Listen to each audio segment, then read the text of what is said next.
Welcome back, DPReview TV viewers. It is Chris Nichols here, and today I'm playing with the brand new Sigma 24mm F1.4. Now, this is made for both Sony full-frame E mount as well as L mount. We're testing it today on the Sigma FPL because we like to do that, keep everything within the same brand if possible. So let's go take some shots here in post-Stampede super dirty downtown.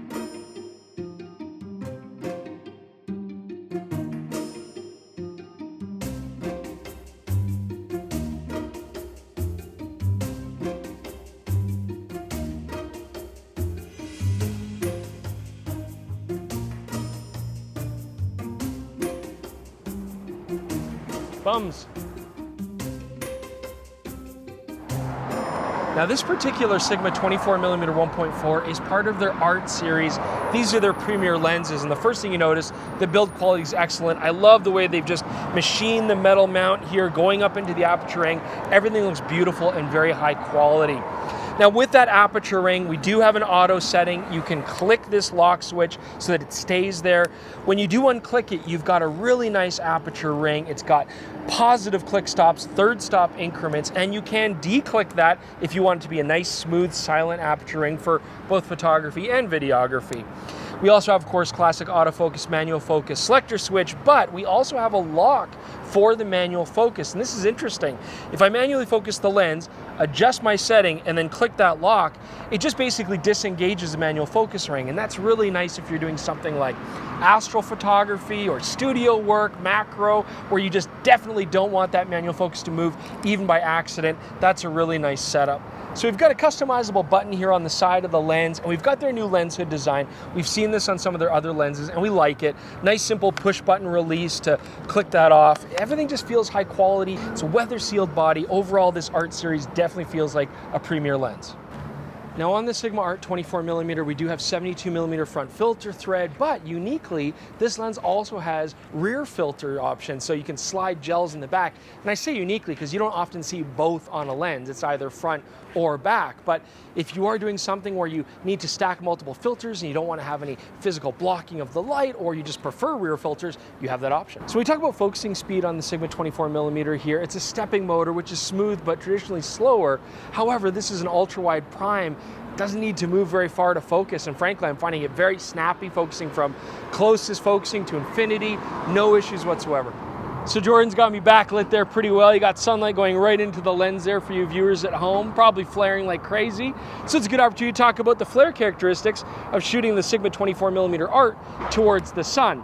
Now first off, flare is pretty well controlled. I mean, you do get that nice loss of contrast, that hazy washed out look, but that can be quite nice when you're doing backlit portraits and stuff.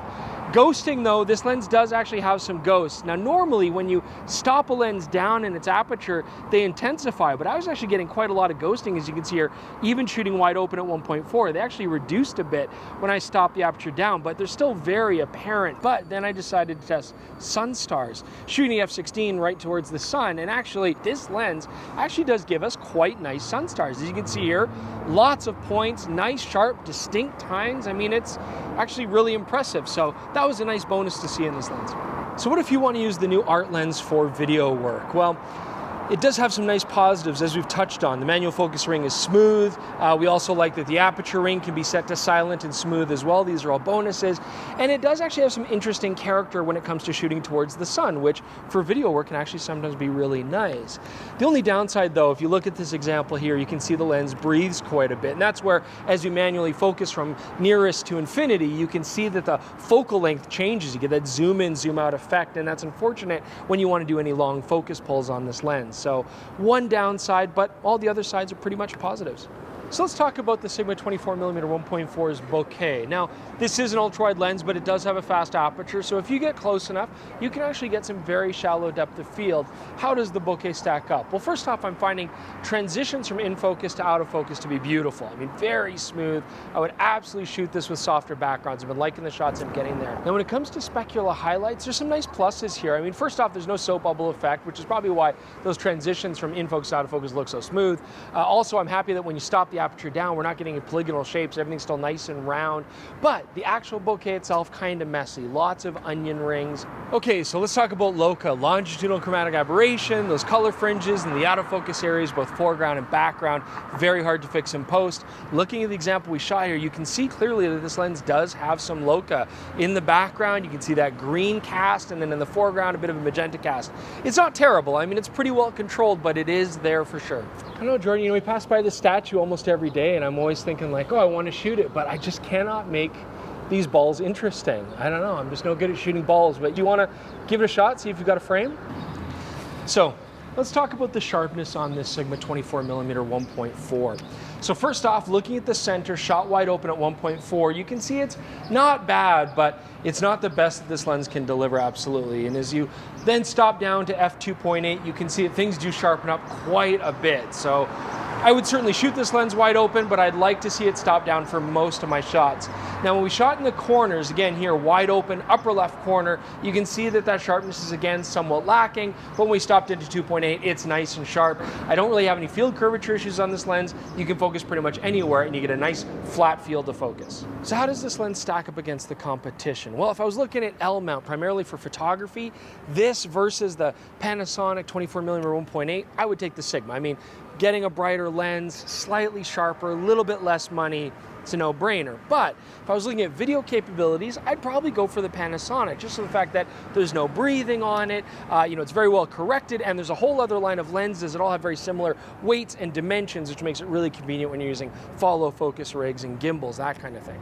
Now in Sony E-mount, well, now we have a comparison against the excellent Sony 24mm 1.4, which of course, you know, we love. We think it's one of the best lenses available for E-mount. I would say the Sony has a slight advantage when it comes to sharpness overall.